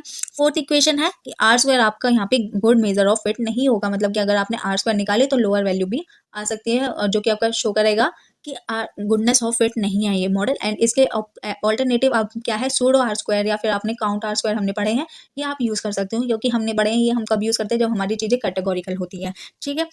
एंड ये चीज आप प्लीज चैलेंजेस पे ध्यान देना, क्योंकि इनसे भी अगेन क्वेश्चन आपका पूछा गया था, ठीक है। इसके बाद आपका जो सेकंड मॉडल आ जाता है LPM के बाद, जिसको हमें डील करना होता है dummy variable as independent form. तो हमारे पास क्या मॉडल आ जाता है, दूसरा लॉजिक मॉडल आ जाता है। इसमें जो हमने ऊपर फेस करी थी कि प्रोबेबिलिटीज आपकी 0 और 1 के बीच में स्टे नहीं होती ऑलवेज, बट अगर आप लॉजिक मॉडल यूज करोगे तो प्रोबेबिलिटी आपके यहाँ पे 0 और 1 के बीच में ऑलवेज स्टे करेंगी। एंड ये आपको फॉलो करेगा non linear relationship between probability and prediction, मतलब कि जो आपने प्रिडिक्शन करी है एंड प्रोबेबिलिटी निकली है उनमें क्या है, नॉन लीनियर रिलेशनशिप होगा। सो ये आपका लॉजिस्टिक फंक्शन है। लॉजिस्टिक फंक्शन को आप कैसे लिख सकते हो, that is PI probability 1/1 plus E minus ZI। यहाँ पे ZI क्या है, ZI आपका नॉर्मल रिग्रेशन है, ठीक है, जो भी आपका फंक्शन होता है उसी रूप में है, बिकॉज यहाँ पे दूसरे किसी और से हम यहाँ से इसे रिप्रेजेंट कर रहे हैं, तो इसलिए ये पूरा क्या पे आपका क्यूमुलेटिव लॉजिस्टिक फंक्शन को यहाँ पे ये शो कर रहा है, रिप्रेजेंट कर रहा है ये वाली इक्वेशन, ठीक है। इस चीज को नोट कर लीजिएगा क्योंकि क्वेश्चन इनसे आए हुए हैं। इसकी प्रॉपर्टीज क्या होगी, अगर प्रोबेबिलिटी रेंज में आपकी अगर ZI की वैल्यू आपकी -इन्फिनिटी है तो PI 0 होगा, एंड आपकी ZI की वैल्यू +इन्फिनिटी है तो 1 होगा। ये आपकी प्रोबेबिलिटी रेंज है, ठीक है, लॉजिस्टिक की नहीं है, ये प्रोबेबिलिटी की रेंज है। एंड ये आपका क्या शो करेगा, नॉन लीनियर रिलेशनशिप शो करेगा। PI क्या है आपका, लीनियर नहीं होगा किससे, ZI से, क्योंकि ये आपका क्या है, लॉग में है। देखिए अगर आप इसमें लगाओगे तो ये लॉग वगैरह आएगा, तो ये आपका लीनियर फॉर्म में नहीं है आपका ZI, इसलिए PI क्या है, ZI से आपका नॉन लीनियर होगा। मतलब कि प्रोबेबिलिटी बिल्कुल आपकी लीनियरली चेंज नहीं होगी जैसे आपकी प्रेडिक्शन चेंज हो रही है, ठीक है। तो जब हम ये आपका मॉडल, ये वाला जो फंक्शन है दैट इज PI, इसको हम ऑड रेशियो में करते हैं, ठीक है, तो इससे हम क्या है, इस मॉडल को हम लॉजिक मॉडल में ट्रांसफॉर्म कर रहे हैं, ठीक है। तो ये आपका क्या है, प्रोबेबिलिटी ऑफ हैपनिंग अपॉन में प्रोबेबिलिटी ऑफ नॉट हैपनिंग, इसका जब हम रेशियो करते हैं तो ये हमारा ऑड रेशियो निकलता है, एंड इसको हम सॉल्व करते हैं तो ये इस फॉर्म में निकलता है, एट लास्ट वैल्यू आती है EZI। तो लॉग के ऑड लॉजिक क्या हो गए हैं, लॉग के इसका हमने LI क्या हो गया है, इसका लॉग लगाया, ये जो ऑड रेशियो इनका लॉग लगाएंगे, LN कर दिया, इसका मतलब लॉग लगा दिया, ठीक है। ये प्रोबेबिलिटी ऑफ हैपनिंग है, probability of not happening, and ये किसके इक्वल आ रहा था, EZI के इक्वल आ रहा था। EZI के इक्वल अगर आप लॉग लगा देते हो EZI में तो वो आपका सीधा ZI निकल के आ जाता है, ठीक है। ये इक्वेशन किसके इक्वल आ गई, β1 β2 XI के। तो ये जो ट्रांसफॉर्मेशन ये क्या शो कर रहा है कि प्रोबेबिलिटी तो हमारी क्या है, नॉन लीनियर है x के साथ, बट जो हमारा लॉजिक मॉडल है वो आपका लीनियर हो गया x और बीटास के साथ, ठीक है। सो ट्रांसफॉर्मेशन से आप क्या है, ट्रांसफॉर्मेशन मॉडल में OLS लगा सकते हो। तो फीचर क्या हो गया आपका लॉजिक मॉडल का, कि लॉजिक रेंज क्या होगी, प्रोबेबिलिटी से अगर आपकी लॉजिक की वैल्यू -इन्फिनिटी है तो प्रोबेबिलिटी 0 होगी, एंड लॉजिक की वैल्यू +इन्फिनिटी है तो प्रोबेबिलिटी क्या होगी, 1 होगी। एंड ये आपका क्या है, लीनियर रिलेशनशिप शो करेगा, लीनियर लॉजिक L क्या हो गया, लीनियर होगा इन X, ठीक है, बट प्रोबेबिलिटीज नहीं होंगी, क्योंकि ये अभी पूरा एक्सप्लेन कर दिया है फर्दर ऊपर ही। एंड ये चीज आप ध्यान से देखना कि अगर L की वैल्यू पॉजिटिव है और L की वैल्यू नेगेटिव है तो क्या होगा, L फॉर लॉजिक, ठीक है। अगर L की वैल्यू पॉजिटिव है तो यहाँ पे इसका मतलब क्या है, ऑड इंक्रीज हो रहा है, एंड ये आपका इंक्रीज हो रहा है 0 to 1, मतलब कि ग्रेटर देन 1 है। ऑड इंक्रीज क्या मतलब क्या है, कि odd of events of Y I occurring increases, मतलब कि वाई आई की 1 वैल्यू होने के जो चांसेस हैं वो बढ़ जाएंगे, ठीक है, अगर एल की वैल्यू पॉजिटिव है। वहीं अगर एल की वैल्यू नेगेटिव है तो ऑड रेशियो आपकी लेस देन 1 हो जाएगी, एंड यहाँ पे जो odd event occurring that is Y की वैल्यू 1 आई, ये आपके चांसेस क्या हो जाएंगे, यहाँ पे डिक्रीज हो जाएंगे, ठीक है। तो ये आपका पूरा लॉजिक मॉडल था। लॉजिक मॉडल सबसे इंपॉर्टेंट था क्योंकि इससे बहुत ज्यादा क्वेश्चन आपके हर साल नए नए रूप में पूछे जा रहे हैं। तो आई होप यहाँ से आपको क्लैरिफाई हो गया होगा। इसके बाद क्या है, प्रॉफिट मॉडल देख लेते हैं। जैसे लॉजिक मॉडल आपका क्यूमुलेटिव डिस्ट्रीब्यूशन फंक्शन फॉलो करता है, लॉजिक मॉडल आपका नॉर्मल डिस्ट्रीब्यूशन फंक्शन फॉलो करता है, एंड ये आपका नॉर्मल मॉडल भी से बोलते हैं। एंड इसके बाद आता है टॉपिक मॉडल। टॉपिक मॉडल क्या है, एक्सटेंशन है आपका प्रॉफिट मॉडल का। इसमें आपके क्या है, डिपेंडेंट वेरिएबल लिमिटेड होते हैं, इसलिए इसको क्या है, सेंसर सैंपल भी बोला जाता है, ठीक है। तो यहाँ पे हमारा डमी वेरिएबल का चैप्टर खत्म हो गया है। तो जो भी आपके 2 इंपॉर्टेंट थे मेरे लिए वो चैप्टर यहाँ पे खत्म हो गया। अगर आपको अच्छा लगे तो प्लीज लाइक कर दें, शेयर कर दें, सब्सक्राइब कर दें अगर आप चैनल पे नए हैं, एंड टाइम सीरीज देखना है तो बने रहिए। तो टाइम से स्टार्ट करने से पहले मैं आपको बता देती हूँ, इसमें मैंने सिर्फ मोस्ट इंपॉर्टेंट लिया बिकॉज बहुत वास्ट है। इसमें जो भी आपकी फोरकास्टिंग टेक्निक है वो मैंने इंक्लूड नहीं करी है नोट्स में बिकॉज बहुत ज़्यादा हो रहा था, एंड आई वो बहुत छोटी छोटी बहुत मेजर मेजर बारीकी है, उनसे कभी क्वेश्चन आता है कभी किसी से आता है, ठीक है। तो जो मोस्ट रिपीटेड चीज़ें थी उनसे मैंने यहाँ पे नोट्स बना दिए हैं। तो 10 सीरीज में जो सबसे पहले आपको चीज़ जाननी होती है वो आता है आपका स्टोकास्टिक प्रोसेस। तो यहाँ पे स्टोकास्टिक प्रोसेस क्या होता है, ये आपका सिंपली एक कलेक्शन होता है रैंडम वेरिएबल का, जो कि ऑर्डर इन टाइम में होती है, मतलब कि एक टाइम पे एक वेरिएबल है, दूसरे टाइम पे दूसरा वेरिएबल आ गया, तीसरे टाइम पे तीसरा, एंड ये सारे सारे वेरिएबल क्या होते हैं, रैंडम होते हैं, एंड जब इनको कलेक्ट कर लेते हैं तो ये आपका एक पूरा का पूरा स्टोकास्टिक प्रोसेस बन जाता है।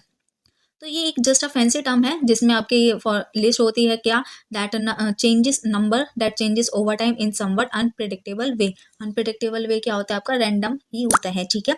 एग्जाम्पल से समझते हैं कि आपको एक डेली टेम्परेचर रिकॉर्ड करना अपनी सिटी में, ठीक है, आपने एनालाइज करा, डे 1 पे आपका ये था, डे 2 पे ये था, एंड डे 3 पे ये टेम्परेचर था। जब आप इनको इंडिविजुअली देख रहे हैं तो ये आपके एज अ रैंडम वेरिएबल आ रहे हैं, बट जब आप इस प्रोसेस को पूरा एक साथ इंक्लूड कर रहे हो, टुगेदरली ये सारे वेरिएबल्स देख रहे हो, तो ये आपका क्या है, एक स्टोकास्टिक प्रोसेस बन गया है।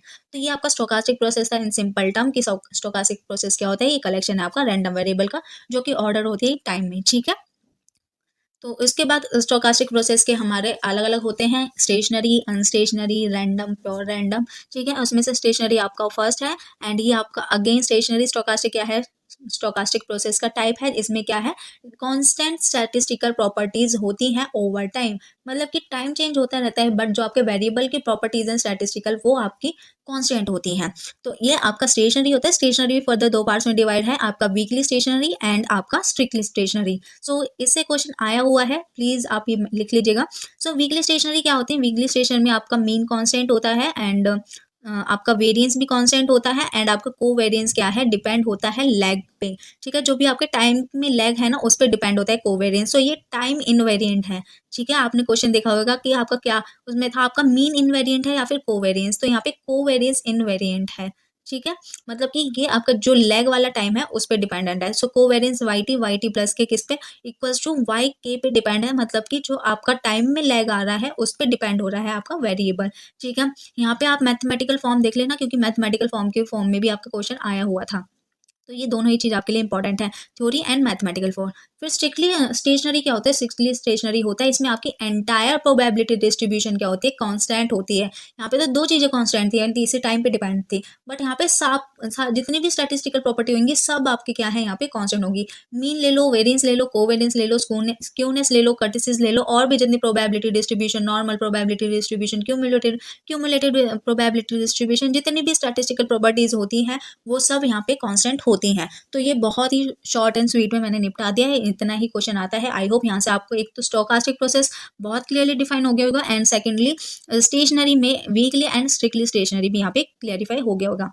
फिर जो दूसरा पार्ट आता है स्टोकास्टिक प्रोसेस का वो आता है आपका random process, purely random process या फिर वाइट नॉइज प्रोसेस, ठीक है। ये अगेन आपका टाइप होता है स्टोकास्टिक। इसमें आपका क्या है, मीन 0 होगा एंड वेरिएंस आपका क्या होगा, कांस्टेंट होगा, बट यहाँ पे कोई भी ऑटो कोरिलेशन आपको देखने नहीं है। मतलब कि जो हमारी एरर टर्म की प्रॉपर्टी है ना, एरर टर्म की जो ओएलएस में नॉर्मल डिस्ट्रीब्यूशन की, वही आपकी प्योरली रैंडम प्रोसेस की प्रॉपर्टी है, मीन 0 कांस्टेंट वेरिएंस, ठीक है। सो यहाँ पे error term in regression model assume, जो कि आपका मॉडल में एरर टर्म आपका अज्यूम करते हैं वो हम सिर्फ white noise process that is white noise error term he assume करते हैं, जिसकी प्रॉपर्टीज है मीन 0 एंड वेरिएंस कांस्टेंट। फिर आ जाता है आपका non stationary stochastic process. Non stationary stochastic process क्या होता है, ये टाइम वेरिएंट होता है, मतलब कि इसमें आपका टाइम क्या है यहाँ पे कांस्टेंट नहीं, मतलब कि जो स्टैटिस्टिकल प्रॉपर्टीज हैं वो कांस्टेंट नहीं होती, टाइम के साथ वो सब बदलती रहती हैं, चाहे मीन हो, वेरिएंस हो या फिर सब कुछ हो। एंड इसका सबसे जो कॉमन एग्जांपल है नॉन स्टेशनरी का वो है आपका रैंडम वॉक। ठीक है, रैंडम वॉक क्या है, एक मैथमेटिकल कॉन्सेप्ट है जो कि आपका यूज होता है to describe a path that consist are random steps. मतलब कि आपको ये पाथ दिखा दिया है, बस आपको यहाँ चलना है, बट आपके क्या है, आंखों पे पट्टी लगा दी है। एंड आप यहाँ आंखों पे पट्टी लगा के आप कैसे रखोगे, एक स्टेप यहाँ रखोगे तो एक स्टेप यहाँ रखोगे, अगर आपने एक स्टेप यहाँ पे रख लिया तो दूसरा स्टेप आप पीछे बैक भी रख सकते हो। मतलब कि ये बात करते करते आप कहाँ पे कौन सा स्टेप रख रहे हो, किस फॉर्म में जा रहा है, कैसे जा रहा है, कितनी देर में जा रहा है, ये आपका कुछ क्लैरिफाई नहीं है। तो ये आपका क्या हो गया, रैंडम वॉक हो गया। ठीक है, a series is a random walk if UT is white noise error term. And उस एरर टर्म में, उस सीरीज में आपकी अगर एरर टर्म व्हाइट नॉइज है तो वो सीरीज आपकी रैंडम वॉक मानी जाएगी। मतलब कि एरर टर्म आपका 0 होना चाहिए और कांस्टेंट वैल्यू होनी चाहिए। फॉर एग्जांपल ये सीरीज आपकी Y T minus one, and ये आपका क्या है, एरर टर्म है जो कि व्हाइट नॉइज हमने यहाँ पे एज्यूम करा है। मतलब कि आपको यहाँ पे दिखेगा आपका जो करंट का डिपेंडेंट वेरिएबल है वो अपने ही प्रीवियस वाले के ऊपर डिपेंड है। मतलब कि आप कहाँ कौन सी डायरेक्शन में जाओगे वो कहीं ना कहीं आपके वाले प्रीवियस स्टेप पे डिपेंड होगा। एंड उसमें आपके कभी ना कभी कुछ शॉक्स वगैरह, जैसे कोई घुमा गया, कोई कुछ कर गया, ठीक है, ऐसे आपके शॉक आ सकते हैं। एंड वो आपके क्या है, यहाँ पे आपको नो ओवरऑल ट्रेंड दिखेगा। ठीक है, एंड डायरेक्शन भी आपको यहाँ पे नहीं दिखने को मिलेगी। आपने भले यहाँ पे रख दिया, फिर यहाँ पे रख दिया, इसके बाद यहाँ पे रखने के बाद यहाँ पे रख दिया, ठीक है, फिर इसके बाद आपने यहाँ रख दिया, बट आपको क्या है, प्रीवियस पे तो डिपेंड है, पर आपको डायरेक्शन तो फिर भी नहीं मिले ना, ओवरऑल ट्रेंड तो आपको यहाँ पे देखने को नहीं मिलेगा। तो जहाँ पे भी आपको ओवरऑल ट्रेंड ना मिले, कोई डायरेक्शन ना मिले, वो आपकी रैंडम वॉक होगी। एंड रैंडम वॉक में आपका एरर टर्म क्या होना चाहिए, व्हाइट नॉइज होना चाहिए। तो यहाँ पे आपको दो तरह के रैंडम वॉक देखने को मिलते हैं, एक random walk with drift and दूसरा रैंडम वॉक विदाउट ड्रिफ्ट। तो रैंडम वॉक विद ड्रिफ्ट में क्या होगा, आपका कुछ ना कुछ एक कांस्टेंट होगा। ठीक है, जैसे कि वाई टी आप यहाँ पे फाइंड कर रहे हो, ठीक है, वाई टी किस पे डिपेंड होगा, एक तो आपको बीटा पे कुछ ना कुछ हो जाएगा, जो शॉक है वो सिर्फ आपके and Y T minus one plus में एरर टर्म। ठीक है, जो भी शॉक्स हैं वो आपके सिर्फ एरर टर्म पे डिपेंड ना होके वो आपके क्या है, बीटा वन इंटरसेप्ट टर्म भी पे भी डिपेंड होंगे। मतलब कि आपका कुछ ना कुछ यहाँ पे ड्रिफ्ट होगा। एंड एक विदाउट ड्रिफ्ट होता है जिसमें आपका सिंपल रैंडम वॉक आ जाती है। तो रैंडम वॉक एक तो आपका ये क्या है, इसमें कुछ ना कुछ कांस्टेंट पैटर्न आपको देखने को मिलेगा, और जो ये कांस्टेंट स्टेप होगा ना, ठीक है, जो कि बीटा वन है, ये ही आपका क्या है, एक ड्रिफ्ट टर्म इसमें इन्वॉल्व है। ठीक है, इसमें ये कांस्टेंट एक कांस्टेंट है, मतलब रैंडम होने के साथ एक कुछ ना कुछ कांस्टेंट स्टेप आपका इन्वॉल्व है। तो ये आपका क्या है, कुछ ना कुछ डायरेक्शन को ऐड कर रहा है आपके हर स्टेप के साथ।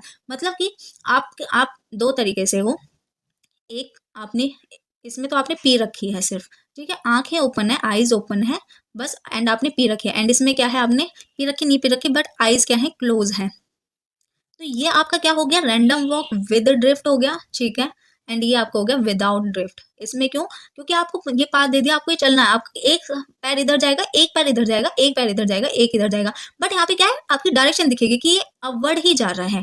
तो ये जैसे कि अपवर्ड जा रहा है, कुछ ना कुछ कांस्टेंट है कि एक तरफ ही जा रहा है हर स्टेप, बट यहाँ पे स्टेप की डायरेक्ट स्टेप जो जा रहा है वो ओवरऑल रैंडम है। तो रैंडम के साथ एक डायरेक्शन देखने को मिलेगा, तो वो आपका रैंडम वॉक विद ड्रिफ्ट होगा। बट आइज क्लोज होने की वजह से आपका एक स्टेप यहाँ है, एक स्टेप यहाँ, एक स्टेप यहाँ, एक स्टेप यहाँ, मतलब कि डायरेक्शन भी अलग है। ठीक है, एंड डायरेक्शन के साथ आपके स्टेप भी रैंडम है। तो जब डायरेक्शन भी ना हो और स्टेप भी रैंडम हो तो वो आपका विदाउट ड्रिफ्ट होगा। एंड जब आपके पास एक डायरेक्शन है कुछ बट आपके स्टेप्स क्या है, रैंडम है, तो वो आपका विद ड्रिफ्ट माना जाएगा। आई होप आपका क्या है यहाँ पे क्लियर हो गया होगा। ठीक है, एंड इसमें आप क्या है, एक कंसिस्टेंट ट्रेंड आप इसमें जो विद ड्रिफ्ट है, इसमें एक कुछ ना कुछ कंसिस्टेंट ट्रेंड आप देखोगे, कोई एक डायरेक्शन आपको दिखेगी यहाँ पे। ठीक है, वन डायरेक्शन कुछ ना कुछ दिखेगी, बट ये जो विदाउट ड्रिफ्ट है इसमें कोई भी ओवरऑल डायरेक्शन आपको देखने को नहीं मिलेगी। तीसरा, ये इसकी मीन वैल्यू आपके क्या है, मीन वैल्यू 0 होगी, बट ये सिर्फ ड्रिफ्ट पे बेस्ड होगी मीन वैल्यू। ठीक है, ये चेंज होती रहेगी बट बेस्ड ऑन ड्रिफ्ट होगी। एंड इसमें क्या है, मीन वैल्यू आपकी हमेशा 0 होगी। एंड यहाँ पे आपका वेरिएंस आपका इंक्रीज होता रहेगा, एंड इंक्रीज विद टाइम होगा। एंड यहाँ पे आपका वेरिएंस जो है वो इंक्रीज अगेन, वेरिएंस में यहाँ पे भी आपका क्या होगा, इंक्रीज ही होता रहेगा विद टाइम। ठीक है, यहाँ पे आपका इफेक्ट ऑफ शॉक्स क्या है, वो आपका यहाँ पे इफेक्ट ऑफ जो शॉक्स है वो डिमिनिश होता रहेगा, जैसे जैसे आपका ट्रेंड कंसिस्टेंट होता जाएगा। बट यहाँ पे आपका क्या है, शॉक यहाँ पे डिमिनिश नहीं होगा, यहाँ पे आपका परमानेंट शॉक रहेगा। अगर आपको इसके ये पॉइंट डिटेल में चाहिए तो आप मुझे बताना, मैं इसकी क्या है, हमारी जो कम्युनिटी पोस्ट है उसमें आपका एक पूरा एक डिफ्रेंसिएशन, जैसे कि रैंडम वॉक विद ड्रिफ्ट और रैंडम वॉक विदाउट ड्रिफ्ट का मैं डाल दूंगी। ठीक है, एंड यहाँ पे शॉक्स क्या होंगे, आपके शॉक्स का इफेक्ट क्या होगा, यहाँ पे डिमिनिश होते जाएगा, नॉन परमानेंट हो जाएगा। ठीक है, तो ये कुछ चीज़ें हैं, मतलब कि एक मुझे बहुत ज़्यादा लेंथी हो जाता है इसलिए मैंने स्लाइड ऐड ऑन नहीं करी। बट अगर आपको चाहिए विद ड्रिफ्ट और विदाउट ड्रिफ्ट में आपको एक डिफरेंशिएशन चाहिए कि एक एग्जैक्ट क्लियरली हमें पता चल जाए, उसका नोट मिल जाए, तो मैं उसको एक कम्युनिटी पोस्ट में डाल दूंगी। ठीक है, बट उसके लिए आपको कमेंट करना पड़ेगा। अगर आपने यहाँ से सुना है तो आप अपना लिख सकते हो साथ साथ। ठीक है, तो इसके बाद ये हम आपका था स्टेशनरी का आपका रैंडम वर्क था। रैंडम वर्क के दो पार्ट थे। एंड थर्ड आ जाता है आपका unit root process. Unit root process क्या होता है? ये अगेन आपका नॉन स्टेशनरी प्रोसेस होता है। इसमें आप देखिए, ये आपकी इक्वेशन होती है जो कि शो कर रही है that current value depend on previous value random shock. ठीक है, प्रीवियस वैल्यू टी पे आपकी क्या है, रैंडम शॉक पे डिपेंड कर रही है। एंड इसमें एक पी भी है जो कि आपकी ऑटो रिग्रेशन पैरामीटर है, जो डिटरमाइन कर रहा है कि जो प्रीवियस शॉक है उसका आपकी करंट वैल्यू पे कितना असर होगा, कितना इन्फ्लुएंस होगा, ये आपकी पी ही बता रहा है। ठीक है,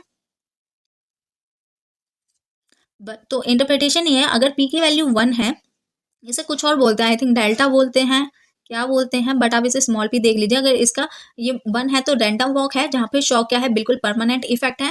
ठीक है, अगर ये लेस देन 1 है तो यहाँ पे स्टेशनरी हो जाएगा। एंड इसकी वैल्यू अगर 0 है तो ये जैसे भी जस्ट यूटी आपका होता है, मतलब कि आपका एरर टर्म होती है, वो प्योरली रैंडम टर्म होगी, वो उसके इक्वल आ जाएगा। ठीक है, तो ये आपकी इतना कुछ प्रोसेस वगैरह, ये टाइप्स ऑफ स्टोकास्टिक प्रोसेस हो गया। ठीक है, इसके बाद हम देख लेते हैं अगर आपको स्टेशनरी और नॉन स्टेशनरी फाइंड करने तो उनके लिए कौन कौन से टेस्ट है। जैसे कि यूनिट रूट प्रोसेस है, उसके लिए यूनिट रूट टेस्ट है। इसमें क्या है, टेस्ट कर रहे हो आप टाइम सीरीज डाटा को कि वो स्टेशनरी है या फिर नॉन स्टेशनरी है। ये आपका डेल्टा है, वो तो नहीं है डेल्टा, ये वाला डेल्टा है। ठीक है, तो ये आपका जो डेल्टा वाई टी है ये किस पे डिपेंड हो रहा है, आपके प्रीवियस ईयर पे एंड आपके एरर टर्म पे। अगर डेल्टा की वैल्यू 0 है तो यहाँ पे स्मॉल पी की वैल्यू 1 है। एंड ये इसमें आपका क्या है, नॉन स्टेशनरी टेस्ट होगी। एंड अगर आपकी डेल्टा की वैल्यू लेस देन 0 है तो पी की वैल्यू लेस देन 1 है, और ये क्या हो गया, आपका जो मॉडल है वो आपका स्टेशनरी मॉडल पाया गया है। ठीक है, तो यूनिट रूट टेस्ट के भी आपके फर्दर टेस्ट आपको देखने को मिल जाएंगे। डिक्की फुलर टेस्ट या फिर ऑगमेंटेड डिक्की फुलर टेस्ट मिल जाएगा, केपीएसएस टेस्ट मिल जाएंगे। ये आपके कुछ मेन टेस्ट है जो कि आपको देखने को मिलेंगे। तो डिक्की फुलर टेस्ट का एक स्पेशल टाइप है यूनिट रूट का, जो कि आपको स्पेशली चेक करेगा if test series is model for a simple autoregressive process. मतलब कि अगर आपको ऑटो रिग्रेसिव प्रोसेस के लिए टेस्ट करना है तो आप क्या डिक्की फुलर टेस्ट लगाओगे और ये टेस्ट करेगा कि यूनिट रूट प्रेजेंट है या फिर नहीं। जो भी आपका यूनिट रूट टेस्ट था वो ही सेम आपका यहाँ पे है। ठीक है, ऑगमेंटेड डिक्की फुलर टेस्ट क्या है, ऑगमेंटेड डिक्की फुलर ये एक्सटेंशन है डिक्की फुलर का। ये एड्रेस करता है issue of correlated error term, कि आपके एरर टर्म में कोई कोरिलेशन है या फिर नहीं, इसको आपको अगर ये एड्रेस करना है तो आप क्या है, ऑगमेंटेड डिक्की फुलर टेस्ट लगाओगे। ठीक है, एंड इसमें आपका ये जो लैग होगा वो मोर देन 1 पीरियड का होगा। ठीक है, टाइम का। एंड इसमें आपको हम एच नोट बनाते हैं कि हमारी सीरीज क्या है, हम एज्यूम करें नॉन स्टेशनरी है, मतलब इसमें यूनिट रूट प्रेजेंट है। एंड ऑल्टरनेट हमें प्रूव करने की हमारी जो सीरीज है वो स्टेशनरी है। ठीक है, फिर केपीएसएस टेस्ट क्या है, ये भी आपका डिटेक्ट करता है स्टेशनरी को। एंड इसमें एच नोट हम एज्यूम कर रहे हैं कि स्टेशनरी है। एंड एच वन ऑल्टरनेटिव हमें प्रूव करना है कि हमारी स्टेशनरी, हमारा मॉडल क्या है, नॉन स्टेशनरी है। ठीक है, नॉन स्टेशनरी मतलब कि इसमें यूनिट रूट प्रेजेंट है। एंड हमारा एच नोट हमने यूज करा है कि यूनिट रूट इसमें प्रेजेंट नहीं है। तो टाइम सीरीज का मैं इतना ही पार्ट लेके आई हूँ क्योंकि ये सबसे ज्यादा रिपीटेड है। एंड इसके बाद जो भी है वो कभी कोई सा आ जाता है, कभी कोई सा टॉपिक पूछ लेता है, मतलब उसकी जो एक रिपीटेडनेस होती है ना, जो पीवाईक्यू एनालाइज करने के बाद हमें पता चलती है, वो नहीं थी उसमें। तो वो चीज़ें मैंने क्या है सीरीज में नहीं रखी, क्योंकि रिवीजन वाले अगर ये डिटेल सेशन होते तो हम जरूर करते, बट रिवीजन में वो हमने नहीं रखा। ठीक है, रिवीजन के लिए आपके लिए इतना ही इनफ है। अगर आपने वो कर रखा है तो उन्हें अपनी नोट से कर लीजिएगा, अगर आपने नहीं करे तो आप इतना ही कर लेंगे। तो टाइम सीरीज के मोर एंड लेस इससे आपके क्वेश्चन हो जाएंगे। ठीक है, एक एक दो तो इससे पूछा जाएगा, अगर 3-4 क्वेश्चन आ रहे हैं तो एक दो क्वेश्चन इससे आपके जरूर सॉल्व हो जाएंगे। ठीक है, तो आप कमेंट करके बता, अगर आपको चाहिए होगा ना, मैं बता देती हूँ, वो फोरकास्ट वाले जो चैप्टर है टाइम सीरीज में कैसे फोरकास्टिंग करते हैं, उससे इन्वॉल्व नहीं है आपके नोट्स। अगर आपको चाहिए, डेफिनेटली आपको चाहिए, हमें रिस्क नहीं लेना है। कल का एक दिन बचा है तो आप डिमांड करोगे तो मैं क्या है कल तक उसे मॉर्निंग तक अपलोड कर दूंगी। बट अगर आप कमेंट करोगे आप सब कि आपको चाहिए या फिर नहीं चाहिए, तो ही मैं उसे बनाऊंगी, वरना मुझे नहीं लगता कि आपको वो इतना करने की जरूरत है। इतना जो जितना भी अब तक मैंने कराया इतना कर लोगे तो मोर देन इनफ है। को लेक्चर अच्छा लगा हो तो प्लीज लाइक कर दीजिएगा, और चैनल पे नए हो तो सब्सक्राइब कर दीजिए। कोई भी डाउट है तो आप कमेंट कर दीजिएगा।